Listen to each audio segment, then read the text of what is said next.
Shalom saudara-saudari yang terkasih, tema renungan kita Yesus nama di atas segala nama yang dibawakan oleh Pendeta Drison Ginting.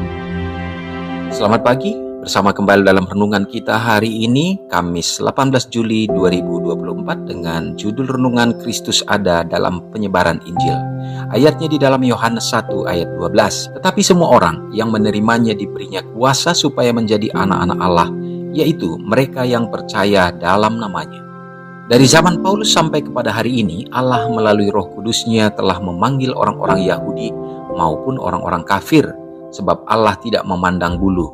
Paulus menyatakan rasul itu menganggap dirinya sendiri sebagai seorang yang berutang baik kepada orang Yunani maupun kepada orang yang bukan Yunani, sama seperti kepada orang-orang Yahudi, tetapi ia tidak pernah kehilangan pandangan akan keuntungan yang nyata yang dimiliki oleh orang-orang Yahudi terhadap orang lain.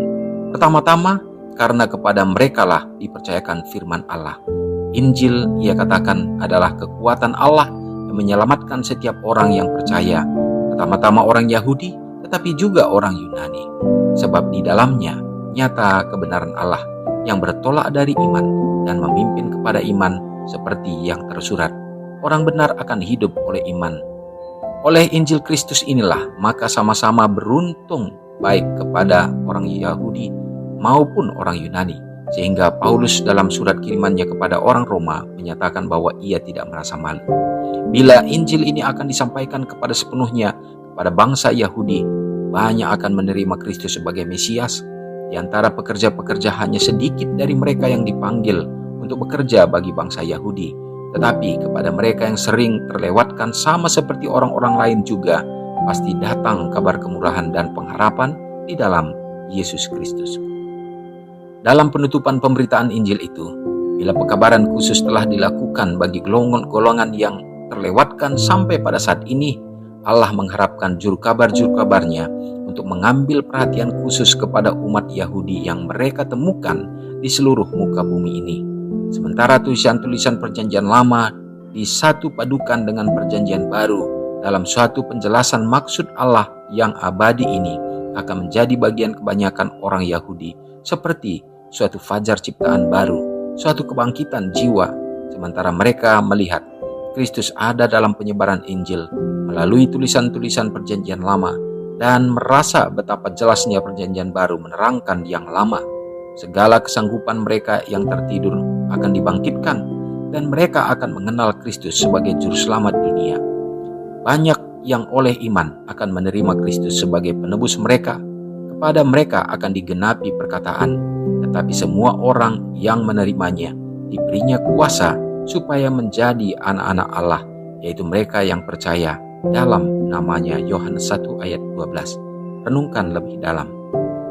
Apakah kesamaan saya dengan orang Yahudi dan yang dapat menjadi jembatan untuk berbagi kebenaran Alkitabiah tentang Yesus Sang Mesias dengan mereka?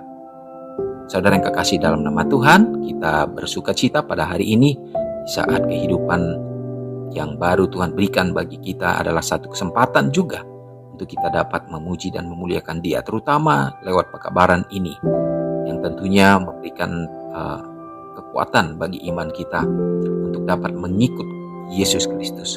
Karena inilah tujuan daripada Tuhan. Pekabaran yang dinyatakan kepada orang Yahudi pada saat itu bukan hanya tertuju di situ saja, tetapi justru pekabaran itu yang akan disebarluaskan.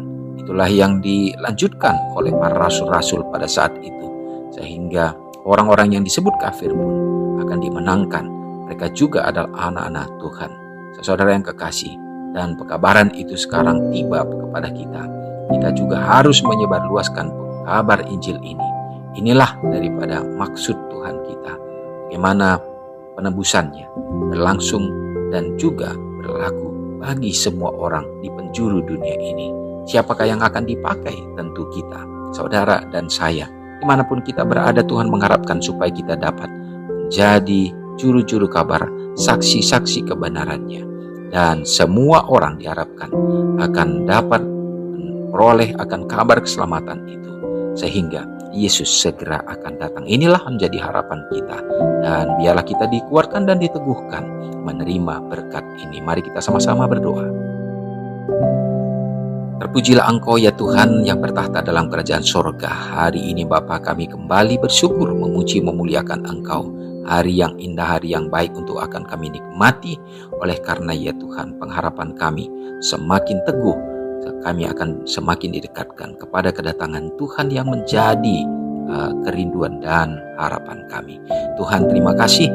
Kami tahu ya Bapa, kami hidup dalam kebenaran Tuhan adalah merupakan satu tanggung jawab juga yang harus kami penuhi, bahwa kami harus mengikut Tuhan dan melakukan segenap perintah Tuhan untuk menyatakan akan kabar keselamatan ini dimanapun kami berada, sehingga tersiar akan kabar Yesus Kristus ke seluruh dunia ini. Dan bila mana itu terjadi ya Tuhan, apa yang kami harapkan, maka Engkau akan datang untuk membawa sukacita menjadi upah bagi anak-anak-Mu.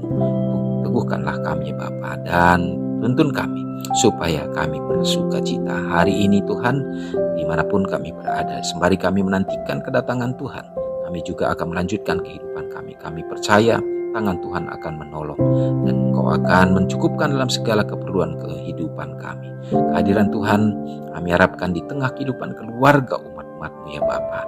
Biarlah menuntun dan juga menjadikan rumah tangga menjadi Eden yang kecil di dunia ini. Anak-anak dalam masa kembang mereka tumbuh dan juga dalam meraih harapan cita-cita mereka. Tuhan akan tuntun ya Bapa, sehingga mereka juga berdiri menjadi anak-anak Tuhan yang setia, jadi tiang-tiang bagi gereja Tuhan.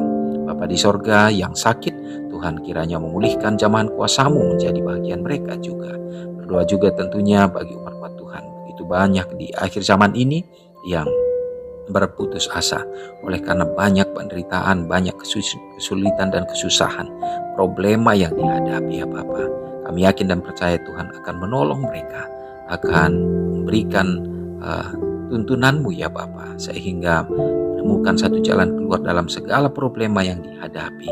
Dan biarlah roh kesetiaan akan tetap menjadi bagian umat-Mu juga yang memiliki problema khusus ya Tuhan, sehingga membuat mereka terkadang menjadi putus asa ya Bapa. Biarlah Tuhan juga akan hadir dalam hati mereka. Berdoa bagi orang tua yang kami kasihi dimanapun berada, Tuhan juga menuntun ya Bapa. Biarlah Engkau akan meneguhkan iman dan pengharapan mereka. Bapa di sorga, kami yakin dan percaya kami akan berada di dalam kasih-Mu di sepanjang hari ini. Jauhkan kami dari segala tantangan dan pencobaan. Ampuni kami Tuhan dari dosa pelanggaran kami, karena doa ini hamba serahkan dalam nama Yesus yang sudah menjadi juru selamat kami. Amin. Selamat pagi, selamat beraktivitas. Tuhan Yesus memberkati. Ingatlah Matius 5 ayat 13-16. Biarlah kamu menjadi garam yang mengasinkan dan terang yang menyinari kehidupan orang lain. Jangan lupa subscribe, like, dan share ke seluruh dunia.